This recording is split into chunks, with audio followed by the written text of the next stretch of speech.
Well, good afternoon, everybody. It's Jason, the Pasta Doctor, and I'm back with another episode of Shower Thoughts. So I'm looking forward to this. Our topic for today is loneliness. And I know we're going to talk a little bit more about that here in just a second. Loneliness is a crazy thing. So I got one viewer. Welcome. Feel free to drop off or drop off, drop a comment in the chat. Let me know who you are, where you're from. Also, if anybody wants to give me feedback, I'm trying Streamlabs and I created an overlay. And so if I get a follow, something should show up in the corner. The chat should show up on the screen for you. So I'm hoping it does. Here, I'm going to do this. I'm going to just say hello in the chat. See if it shows up. Oh, it wants me to join. That's really weird. I'm logged in and streaming and it wants me to join. I'm going to try.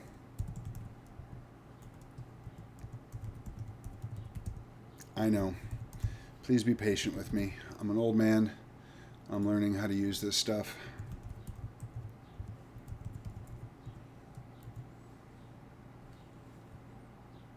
Oh, nope, that wasn't it.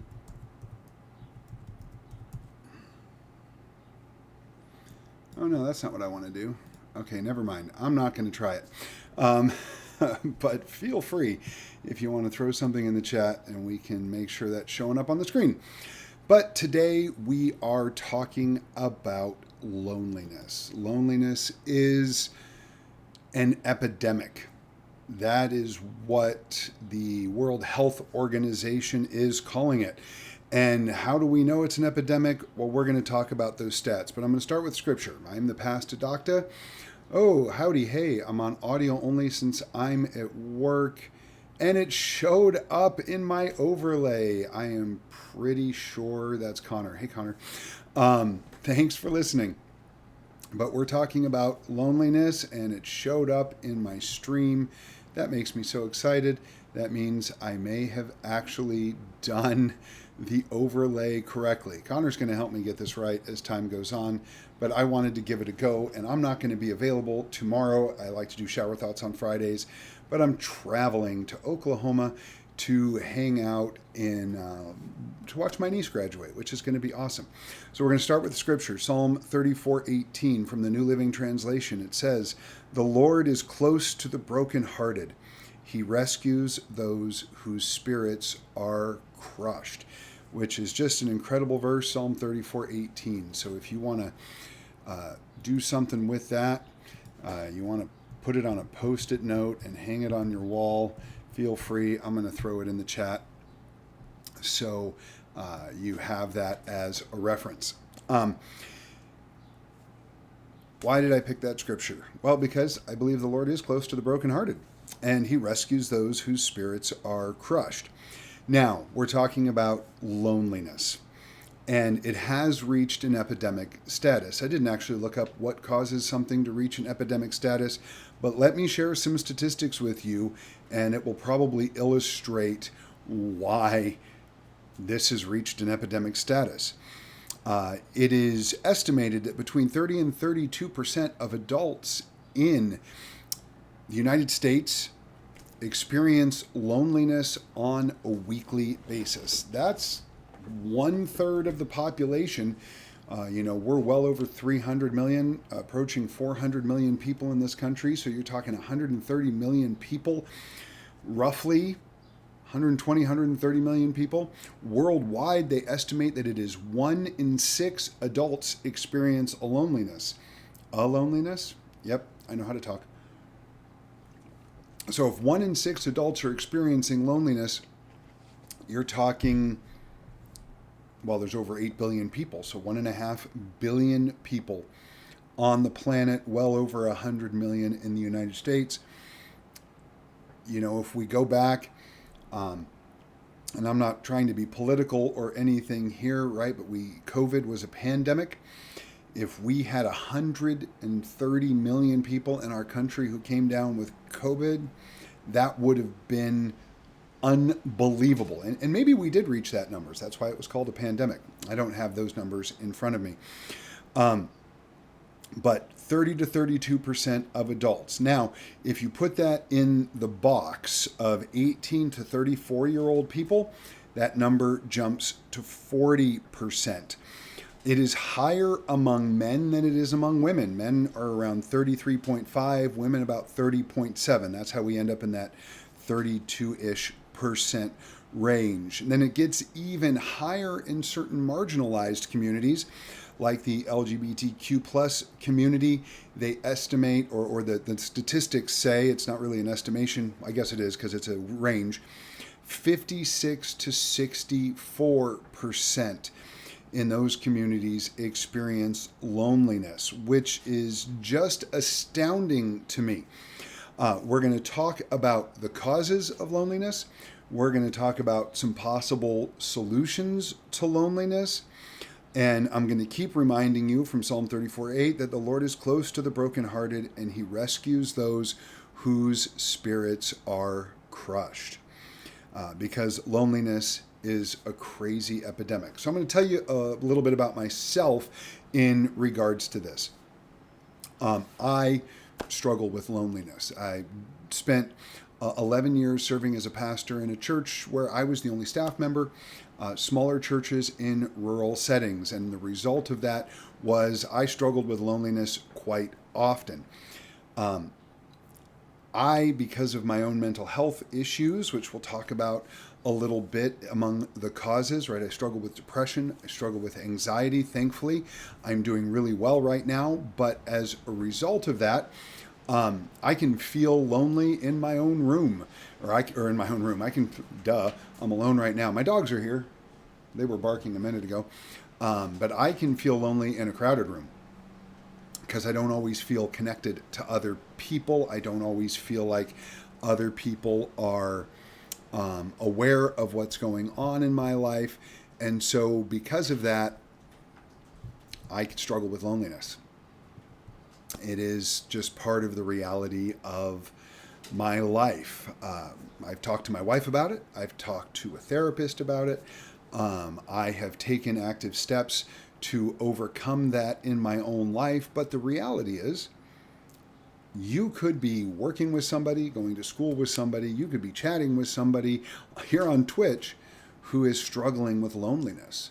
I mean, if 1 in 3 people are struggling with loneliness, there's a pretty good chance that you are going to run into somebody, meet somebody, talk to somebody, or already know somebody, or you are somebody who is struggling with loneliness. Now, here's the thing that really gets me. Are you ready? One more statistic before we move on. They say that those who struggle with loneliness have a 26% higher mortality rate. In other words, 26% more likely to die as a result of loneliness. One Surgeon General, I don't have his name in front of me, but said that loneliness is the equivalent to our physical health.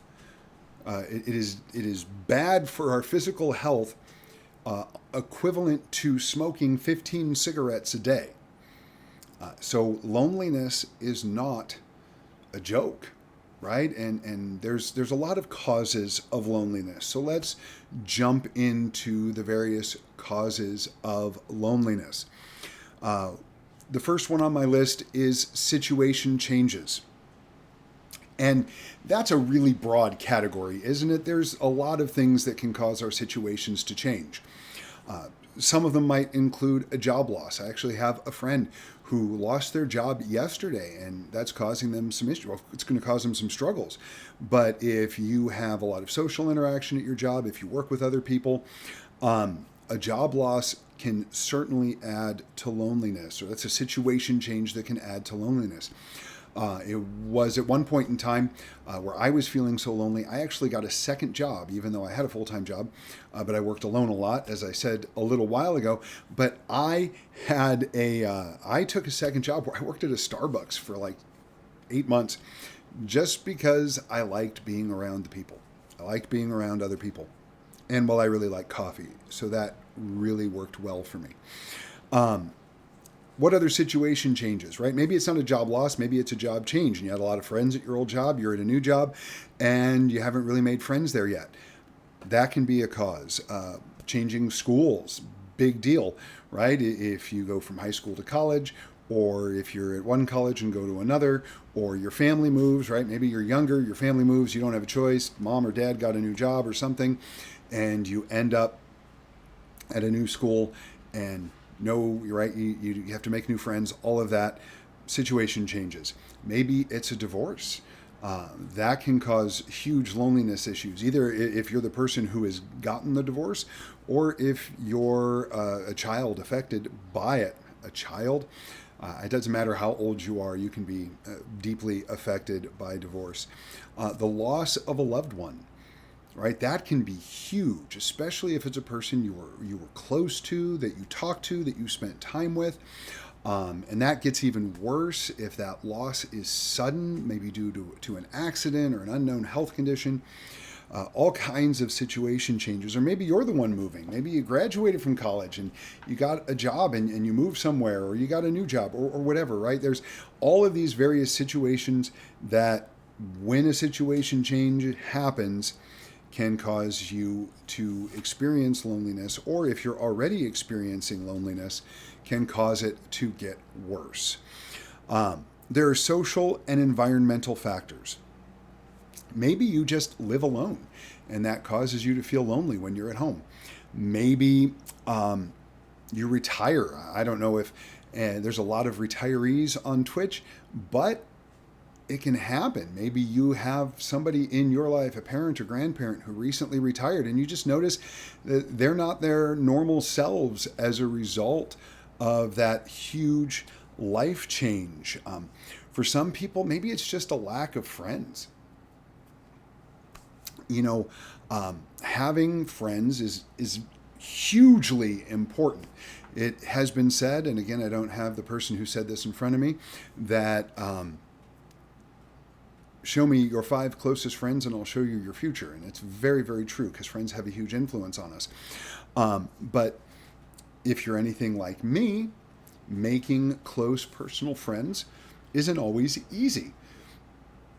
Because of what I do for a living, I know a lot of people. There's a lot of people that I consider my friends. But I tend to interact with them as part of my job more than I do outside of my job. So I have to be very intentional to make friends and to have relationships that are separate from my job. So friends is a huge social or environmental factor, or just having the infrastructure. We used to live in a tiny little town in Colorado. I won't mention the name of the town, but it was this tiny little town. There was literally 40 people that lived in this town, give or take. All the people we knew were a result of my job. And we did have one couple of family that were friends of our families, but we didn't really have a lot of friends, didn't really have a lot of opportunities for social interaction on a day-to-day basis outside of work. And so maybe it's just that infrastructure. Maybe you work overnights. Maybe you work online, right? And so just the infrastructure in your life doesn't put you around a lot of other people regularly. That's a social or environmental factor, right? So we've talked about situation changes, social and environmental factors. Then there's internal factors that can greatly impact your feelings of loneliness. Maybe you just don't see yourself as having a lot of self-worth.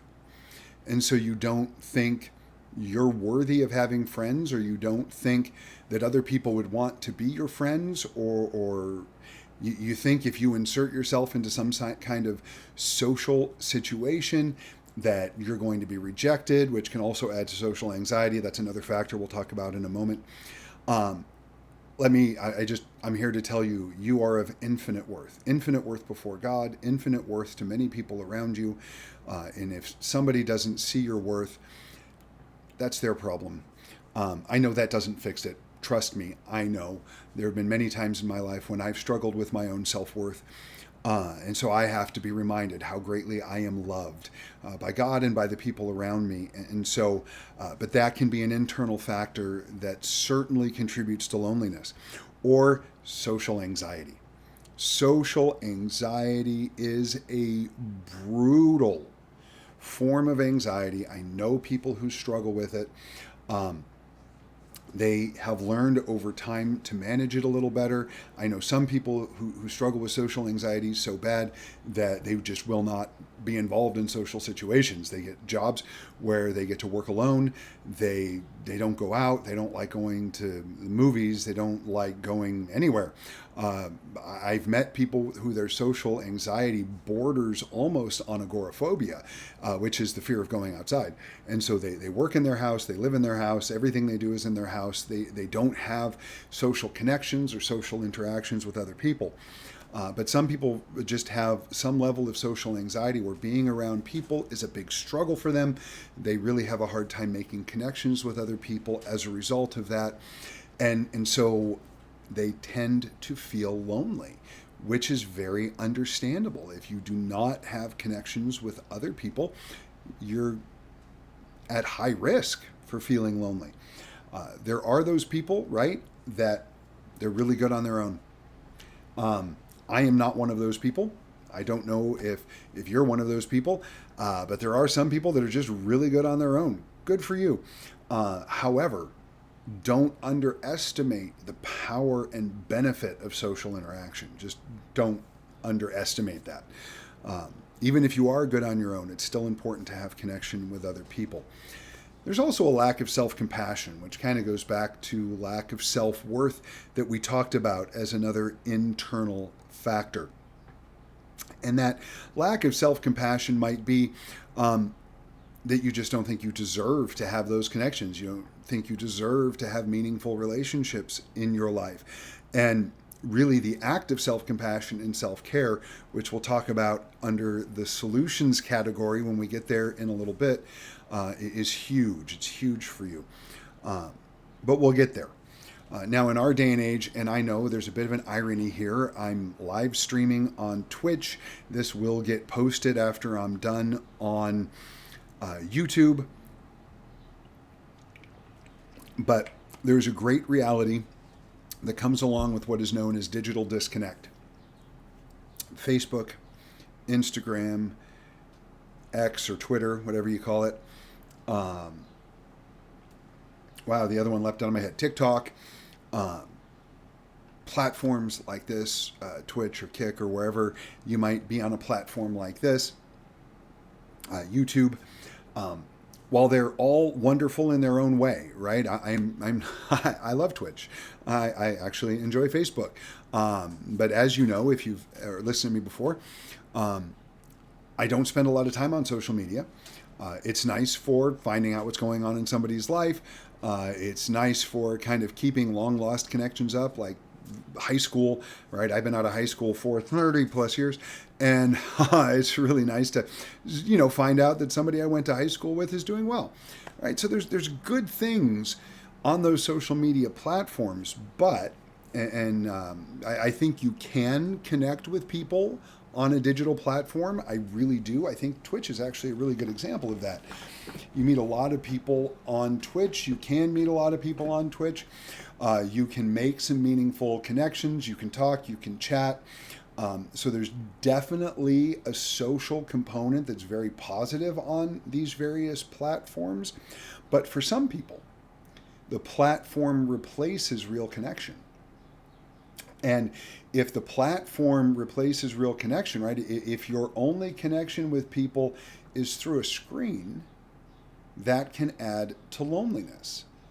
And like I said a moment ago, you can make meaningful connections through a screen. You really can. I know people who, and I don't know if Chris is still listening, but if you are, you're one of them, who connect with people via playing video games online, and these people become a meaningful part of their lives. They invite each other to to their weddings, to major life events. They meet in person from time to time, which is awesome, right? And so it can be done. But for some people, that's not what happens. They get lost in a digital world and they don't make meaningful connection with other people.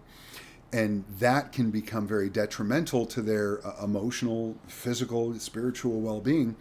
And so it's important to be very mindful, especially in a digital space, that that digital space isn't causing you to disconnect from meaningful relationships with other people. Those meaningful relationships can be in a digital space, they can be in a physical space, but you have to be careful to not allow the digital space to become a space of disconnection from other human beings. And then we get simply into the mental health issues, right? We talked about social anxiety, but various forms of anxiety can cause loneliness. Maybe you're worried about a relationship, or, oh gosh, we could get into attachment theory. We're not going to do that. At some point in time, I'll do an episode on attachment theory because it's incredible. But we could get into attachment theory. People who have anxious attachment types or avoidant attachment types can have a very difficult time making meaningful connections with other people. If you're not familiar with attachment theory, Google it. You'll get some basic information that will help you kind of understand what that is and what it means. But there's other mental health issues, depression, so anxiety, so we talked a little bit about anxiety, that can add to it. Depression can add to it. When my depression was at its worst and I would spiral into a depressive episode, I didn't want to talk to people. I didn't want to be around people. I didn't want people calling me, texting me, checking on me. I'm very grateful that they did. Really, I am. I'm very grateful that there are those people who did that for me and still do that for me. But I didn't want them to when I was in the midst of a depressive episode. I didn't want to talk to people. I didn't want people to know what was going on with me. I tried to avoid people. And so it can be a lot, and just be very aware of that. If you struggle with a mental health issue like that, right? Then we could keep going on. I'll mention one or two more. One is people who struggle with, say, codependency. The basic definition of codependency, and this is very, I want to say broad, but it's just really insufficient to describe codependency. But it's a common feature for many people who struggle with it. I'm one of them. Is that you'll have people in your life that if they're not okay, you're not okay. Right? And so you feed off their emotions, you're a fixer, you're trying to make things right all the time, you don't set good boundaries as a result of that. And so for people who struggle, say, with codependency, and its many forms, right, that is one very insufficient definition of it. But people who struggle with that simply struggle to have meaningful relationships with other people. And as a result of that, that can add to one's loneliness. And it goes on from there. And I think a lot of loneliness in the realm of those who struggle with something mental health related is the stigma that surrounds mental health, right? Other people don't know how to deal with me when I'm depressed. Other people, maybe they don't know how to deal with you when you're depressed. And so it's not that they don't want to be part of your life, they just don't know how. And so that can contribute to a person's loneliness, both people's loneliness. If you have a really good friend who struggles with a mental health issue and you don't know how to relate to them when they're in the midst of their struggle, they don't know how to ask you for help, right? Then that causes greater isolation. And isolation, I mean, it's a fancy word for loneliness. Some people are isolated geographically. Some people are isolated because of a mental health issue or a social or environmental factor, or they feel isolated because of a situational change in their lives, right? There's a lot of ways isolation can happen. Some people are isolated because of their jobs. I remember I used to work an overnight shift, and I worked with other people, but we really didn't spend a lot of time together. And then I slept during the day while my wife and my kids were doing their thing. I just didn't have a lot of time with other people when I worked overnights, and that contributed a lot to my mental health issues, that and the lack of sleep, but also contributed a lot to my feelings of loneliness. Now, it was a long time ago. I haven't worked overnights in quite a while, but nevertheless, that is just part of the reality of loneliness. And so this is kind of a tip of the iceberg sort of thing, right? I'm giving this a very quick treatment to kind of establish context and background that loneliness is an epidemic in our world, and there are a multitude of causes for loneliness. There, in the few here that I've listed, sorry, I got to adjust. I have a bad back, so sitting in this chair for too long starts to bug me. But the few that I've listed are really just a few. There's a lot of other causes, and highly encourage you, if this is a topic you're interested in, to do some research and study up on it and read some articles and, dig into the finer details of what causes loneliness.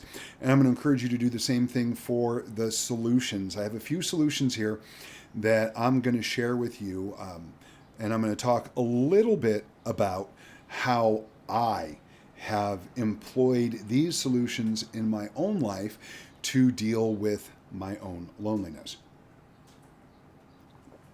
So number one, active outreach.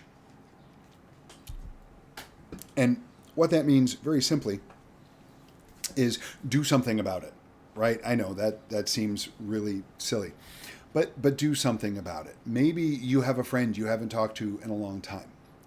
Shoot them a text, or call them, or play a game with them online, or play a game with them in person, or go get a cup of coffee, or hang out at one another's house, or however you do it, but reach out to a friend, or maybe it's a family member, a parent or a sibling or a cousin or your favorite aunt or uncle. I don't care. Reach out to somebody, but you have to actively reach out to others. If they don't know you're struggling with this, they may not actively reach out to you. If your loneliness or a situational change or something like that has caused some sort of distance, maybe it's your fault, maybe it's their fault, right? If it's their fault, forgive them and move on. If it's your fault, apologize and move on. Real quick, that doesn't mean put yourself in a dangerous situation. And while we're going to forgive people, it's still reasonable to set good boundaries. Probably should do an episode on boundaries at some point. Right? So I'm not saying if you had an abusive parent that you haven't talked to in years because they were abusive and you had to set those boundaries so that you could be safe, that you should then call them and tell them you're feeling lonely. Probably a really bad idea. Or an abusive significant other, spouse, boyfriend, girlfriend, whatever it might be, right? You have to remain safe. That's part of self-care. That's part of self-compassion. So I'm not saying that. But maybe you had a friend and you were really good friends and you had a falling out over something stupid and now you don't talk to each other. So that person you could forgive or you could apologize to. Or maybe you have a family member and you moved away for a job or for school or for whatever. And so you just don't talk to them as much as you used to. So actively reach out to them so that you can communicate with them a little more often. Whatever it is, you have to take a step forward. That is part of active outreach. You have to take a step forward. And the next one, number 2, is a really big deal. We'll probably camp here for a little while, but the next one is a really big deal. But the first one is you have to do something about it, right? If you know you're struggling with some sort of loneliness, step 1 is do something about it, right? Get on a Twitch stream, jump in the chat, and start talking to other people. If it's that, or get on Discord and find a group that you could be involved in and meet with people and talk to people. If you're geographically isolated, we have technology, and right, clearly there's technology, so you could get involved via technology with get on a Zoom meeting or whatever. We have a small group at our church that my wife and I lead. And one of the couples in our group is moving in a few weeks, which is, it's hard for us because we love them. They're part of our extended family, really. But when they move, they're going to continue to participate in our small group, probably through Google Meets, because I think I have a subscription to Google Meets and I don't have one to Zoom currently. But they're going to participate in our small group that way so that they don't lose that connection with us and we don't lose that connection with them. But you got to actively take those steps. So that takes us to number 2, community involvement. community involvement. And this one is huge. Maybe, right, I'm going to throw out a bunch of possibilities. Maybe you go to church. If you don't currently go to church, go to church. If you don't have a church, you can go to our church. There's a couple great digital churches here on Twitch, like Lux Digital Church. You can check them out. They do a ton of stuff on Twitch and Discord, which would be very cool. And there's ways to get involved there. Maybe you're not a churchgoer. I encourage you to be. Remember our verse: "The Lord is close to the brokenhearted; He rescues those whose spirits are crushed." But maybe that's not your current vibe. Wow, I tried to use slang. Please forgive me. I shouldn't have done that. No cap, for real, right? That's what the kids say, I think. Oh, I'm so old. It's all right. I'm old.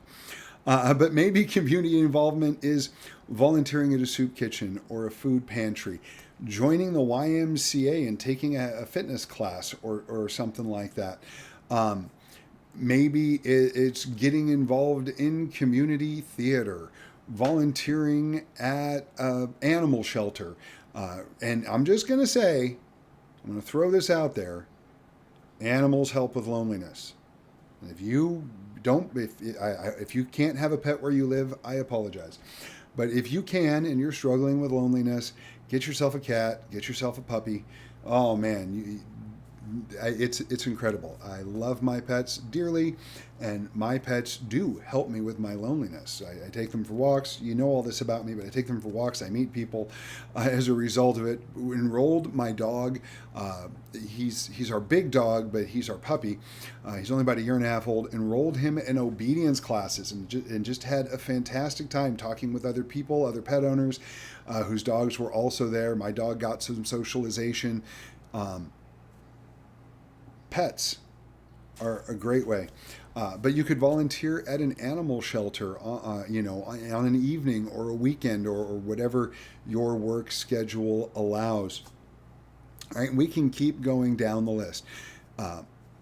There's a lot of ways to be involved in your community. Find a project you're passionate about and other people who are passionate about. And if there's a project you're passionate about that you don't know other people that are passionate about it, then start the project and get other people who are passionate about it involved in your project. Now, this is how I do it. I love pickleball, right? Here, I'll show you something. It's kind of awful. My kids bought this for me. Oh, I just dropped a bunch of guitar picks. I forgot I had guitar picks. But my kids, I got to turn the right way. My kids bought this for me for Father's Day one year. The likeness is a little uncanny, isn't it? But pickleball paddle, because they know how much I love pickleball. And so what I do, when I hurt my back and I couldn't play pickleball for about a year, I had spine surgery. Another story for another time. That I struggled a lot because I get a lot of my social interaction by playing pickleball. So if you've never played pickleball, start playing pickleball. It's fantastic. If you don't know how, people will teach you. People who play pickleball love to help other people get involved in playing pickleball. Or you can take lessons at a local club or watch a YouTube video. That's actually how I first started learning, is I watched YouTube videos on how to play pickleball and learned the rules. And so now that I'm healthy enough to play again, I play several times a week. I'm part of a pickleball club. I play with general same group of people most of the time. And I play for a couple hours at a time, and it's just a great way to be around other people, to get some exercise, to enjoy some really great social interaction. And it kind of lets me, exercise my, not just my body, but my competitiveness, because I'm a little bit competitive. But there are so many ways to be involved in a community, whether it's a specific community, right? Go to a local game shop and play some D&D or Settlers of Catan. Or you can do that again, even on Discord or something like that. But find a way to be involved in a community. That's a huge way to help you overcome loneliness, to meet new people, to make new friends, to build meaningful relationships, to have meaningful connection with others. It's huge. Now, I'll give you just a couple of quick pointers. on joining a community for the purpose of overcoming loneliness. Now, I never get political, and I'm not going to get political here. But volunteering at a campaign headquarters, you're going to struggle to find meaningful connection. Maybe it's a campaign you agree with for the political party of your choice that you agree with. I don't get political because I don't have a political party. If you've ever seen Parks and Rec, Ron Swanson is my political spirit animal. I don't ever really support either party or either candidate because they're all politicians. And yeah, I'm going to go down a rabbit hole or jump on a soapbox or something of that nature, and I don't want to do that. I'm going to say that doesn't really count as a community. I did suggest going to church, and a lot of people struggle going to church because, and I'm the first to admit this, there are some churches that can be very judgmental. There are some churches that can be very exclusive, like they don't really like new people coming in, right? Those churches exist. They really do. I wish they didn't, but they do. But there's a lot of churches that aren't that way. And so if you're here on Twitch, like I said, you could find, there's several on here. Check out Lux Digital Church. Pastor Mark over there is amazing. You can check out my church. I don't know where you live. But if I still only have one viewer, I'm thinking it's still Connor. But he already goes to my church.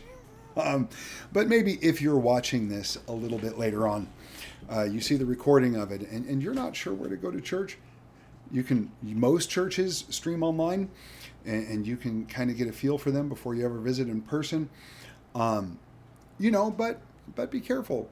And I hate to say that. I really do hate to say that because I love the church. If I didn't love the church, I wouldn't be a pastor. But a lot of people get hurt at church, and I understand that. As a pastor, I've been hurt at church, and so it can be really difficult. And so I want you to be careful there. Make sure you pick a place where people are going to love you and care for you, and where the truth is told, and you're going to have the opportunity, to grow spiritually. That's my encouragement for the church, as I'm giving caveats to community involvement. So avoid anything political. If you go to a church, make sure it's a church that's healthy, that's good for you, that's going to help you grow and isn't going to, be overly harsh and judgmental on you, that sort of thing, right? So those are the caveats for community involvement. I am sure if I sat here long enough and thought about it, I could come up with a few more. But for now, those are the caveats for community involvement. So just keep that in mind. Number 3, for overcoming loneliness, have some self-compassion and practice self-care. What do I mean by self-compassion? Simply put, have some grace for yourself. You have, as I said earlier, infinite value before God. He loves you, right? You have infinite worth before God, so very much so that he gave his son to die on the cross for your sins. If you believe in him, you can have eternal life. But when it comes to self-compassion, we are usually our own worst critics. We are usually harder on ourselves than other people are on us. Now, don't get me wrong. I've had some people that were really hard on me at times. There were a few times I needed it, sometimes where I truly didn't deserve it. You may have a very similar experience, but self-compassion is having some grace for yourself. You're human. You're probably going to make some mistakes. You're not going to be everybody's cup of tea, and that's okay. Because we can learn from our mistakes. You can find out the people that you want in your life and the people that you don't want in your life so much, right? You can learn from those things, but self-compassion is having grace for yourself, forgiving yourself when you mess up, moving past it. Tiger Woods, and I know this is a terrible example because Tiger Woods just keeps managing to get himself into trouble. Love you, Tiger, but the reason I bring this up is he had a philosophy when he played golf that I use when I play pickleball, and the philosophy was 5 steps. If he hit a bad shot, he was allowed to think about it while he took 5 steps. Once he was past those 5 steps, he stopped thinking about the bad shot and started thinking about the next one. I do the same thing when I play pickleball. I adopted it for pickleball. If I make a bad shot in pickleball, I allow myself 5 steps to go to the back of the court or wherever it is I need to be before the next serve.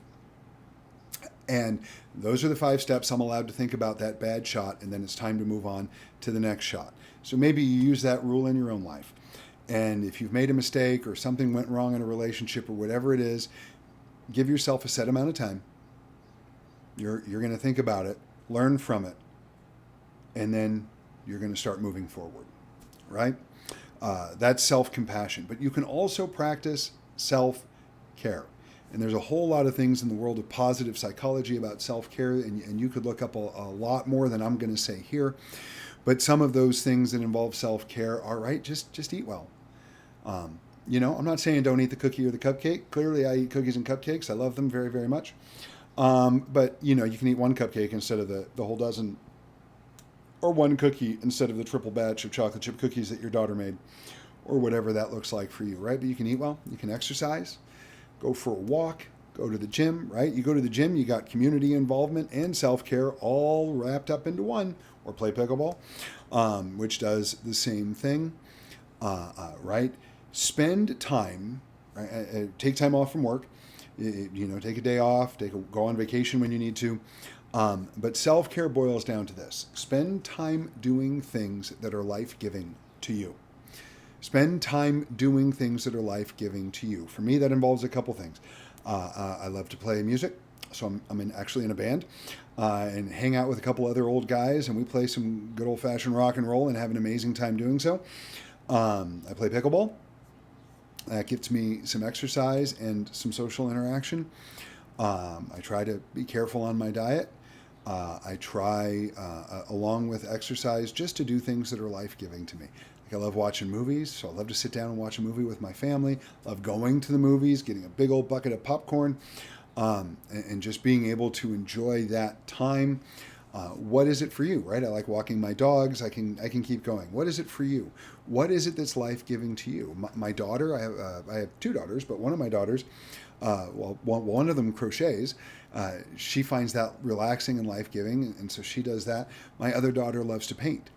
And so she's always got a painting going because that's relaxing to her, and she can spend time, and she's a lot more introverted than I am. So she tends to focus on things like that. I don't know what it is for you, but find those things that are life-giving. 1 thing, 2 things, 3 things, 5 things. I don't care what they are. And especially if you can do them with other people, something like pickleball or whatever. Talking a lot about pickleball today. But find those things that are life-giving, that are beneficial to you, and do them. And that's going to help you in a lot of ways overcome feelings of loneliness. Finally, and this is the last one, and this is where we're going to be getting to the close of our day today. Get help. And there's such a big stigma in the world of mental health.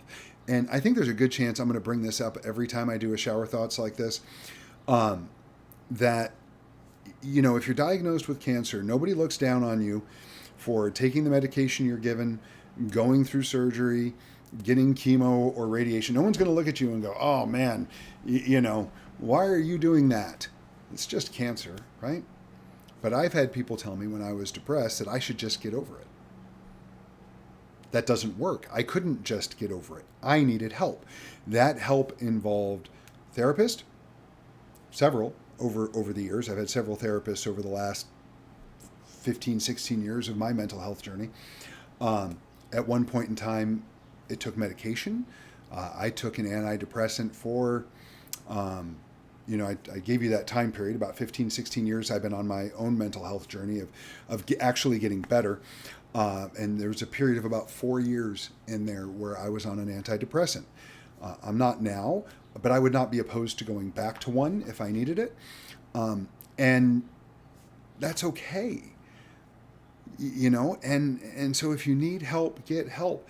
Maybe that's a life coach. Maybe that's a therapist, a psychologist. Maybe it's a psychiatrist or a doctor, because you need a little more than just what we call talk therapy.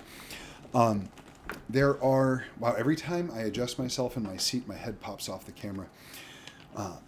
There are a myriad number of resources where you can get the help you need. And I understand cost can be prohibitive, right? The cost of mental health care, and not all insurance is covered, the cost of mental health care can be really high.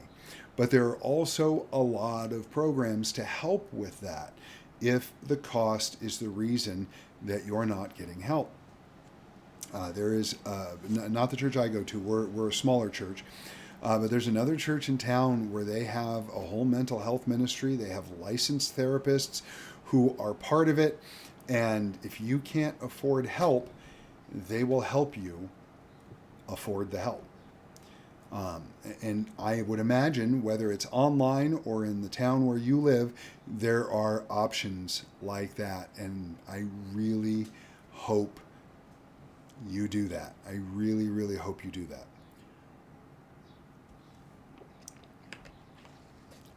Roughly 50% of people in this country at some point in their lives will struggle with a mental health issue.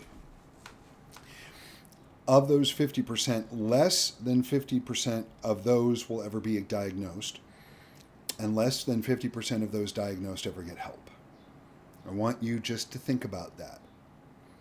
Right? We did some numbers and statistics earlier, but I like to throw that one out because it shows us that there's a lot of people struggling with mental health issues. A lot of those people don't even know they're struggling with mental health issues. So they know, but they don't know what to call it. Those who do know what to call it, less than half of them are getting the help that they need. I don't want that to be you. It was me for a while, and I got over it. But a lot of that is because of the stigma that surrounds mental health issues and the stigma that surrounds getting help for those mental health issues. And, right, we need to erase that stigma. If you're struggling with a mental health issue, you are not a bad person. You are not a wrong person. If you're like me, you're a Christian, right? I had people tell me that Christians don't get depressed. What a bunch of malarkey. That's an old-timey word. Malarkey is an old-timey word that means BS, but I'm not going to say what BS means. You already know. Because it's just not true. People of all different cultures and backgrounds and belief systems struggle with mental health.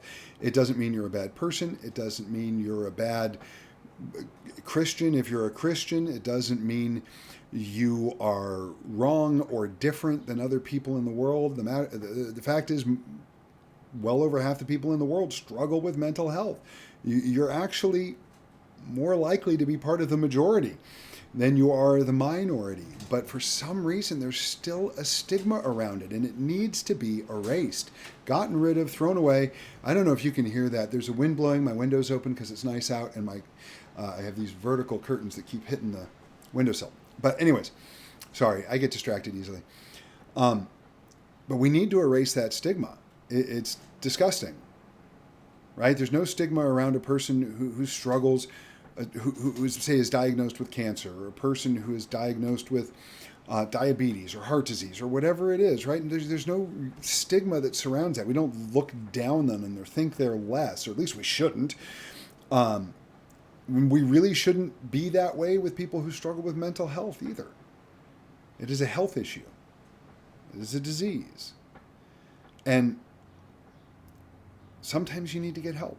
And loneliness, whether your mental health is contributing to your loneliness or your loneliness is contributing in some way to your mental health, it's okay to get help. It's okay to ask for help. It's okay to seek out help. That even goes back to the first of our solutions, active outreach. Maybe part of your active outreach is finally calling the therapist or going to the doctor or something of that, in that realm. Whatever the case is, I highly, highly encourage you. If loneliness is an issue for you, which since 1 in 3 people are struggling with it, well, there's only one person here right now, but maybe if you're watching this later, you'll discover that. If loneliness is an issue for you, it's okay to get the help you need. All right? Well, that's it for Shower Thoughts today, everybody. I am going to be done. I actually got to take my dogs out. It's been a little while, and I am sure they have to go to the bathroom. Why do we call it going to the bathroom when we take dogs outside? They're not going to the bathroom. That can be my parting thought for the day. Have an amazing rest of your day. I will not be back live until next week, Tuesday, when I get into the next chapter of my book, Living Intentionally. But for today, that's Shower Thoughts.